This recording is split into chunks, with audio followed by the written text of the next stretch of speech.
வணக்கம் நண்பர்களே. இந்த கிராம உதவியாளர் வேலை சம்மந்தமாக ஒரு சின்ன அப்டேட்டு கொடுக்கலான்னு நினைக்கிறேன்.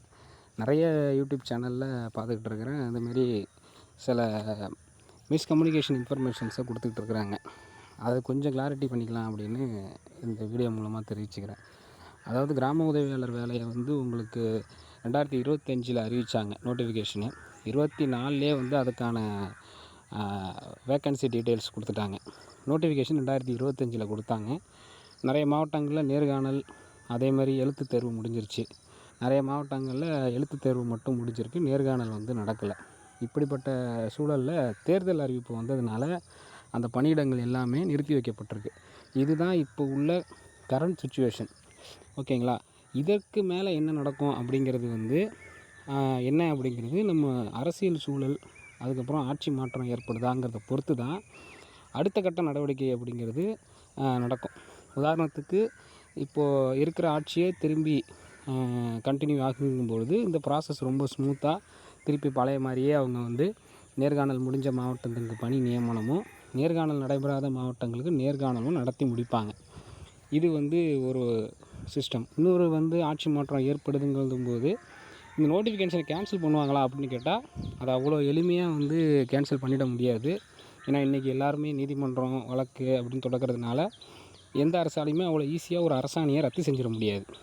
அதனால் இன்னும் நாட்கள் அதிகமாகும். அவங்க டைம் எடுத்துப்பாங்க.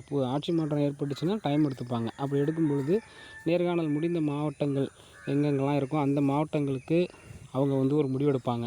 அது என்ன பண்ணலாம், பணியிடத்தை நிரப்பலாமா, அல்லது இந்த நேர்காணலை ரத்து பண்ணிவிட்டு மறுபடியும் வைக்கலாமா அப்படிங்கிறது இந்த புது அரசு என்ன நினைக்குதோ அதை பொறுத்து. ஆனால் அந்த அரசாணையை ரத்து பண்ணுறது அவ்வளோ சுலபமான விஷயம் இல்லை. நேர்காணல் நடக்காத மாவட்டங்களை பொறுத்த வரைக்கும் இதே அரசு அமைஞ்சுது அப்படின்னா அந்த நேர்காணலை கண்டிப்பாக நடத்தி முடித்து பணி நியமனம் கொடுப்பாங்க. இதுதான் இப்போ உள்ள கரண்ட் ஸ்டேட்டஸு.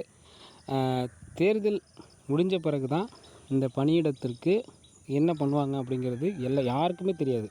ஈவன் கலெக்டருக்கு கூட என்ன பண்ணுவாங்க அப்படிங்கிறது தேர்தல் முடிஞ்சதுக்கப்புறம் தான் தெரியும். யாருக்குமே இது என்ன நடக்க போகுது அப்படிங்கிறது தெரியாது. அதனால் தேவையில்லாத வதந்திகளை பரப்ப வேண்டாம் யூடியூப் சேனல்ஸில். இது இப்போ தேர்வுக்கு எழுதி காத்துட்ருக்கிறவங்க கண்டிப்பாக நம்ம வெயிட் பண்ணி தான் ஆகணும். தேர்தல் முடிஞ்சு எந்த ஆட்சி பொறுப்பேற்குதோ அதை பொறுத்து தான் இந்த தேர்வுக்கு முடிவு வெளியே வர்றதில் எப்படி வரும் அப்படிங்கிறது நமக்கு தெரியும். மற்றபடி இந்த வேலையை நம்ம நம்பி இருக்காமல் வேறு வேலைகளையும் நம்ம முயற்சி எடுத்துக்கிட்டே இருக்கலாம். இப்படியும் தேர்தல் முடிஞ்சாலுமே எந்த ஆட்சி பொறுப்பேற்றாலுமே உடனடியாக அந்த பணியிடத்தை நிரப்ப மாட்டாங்க.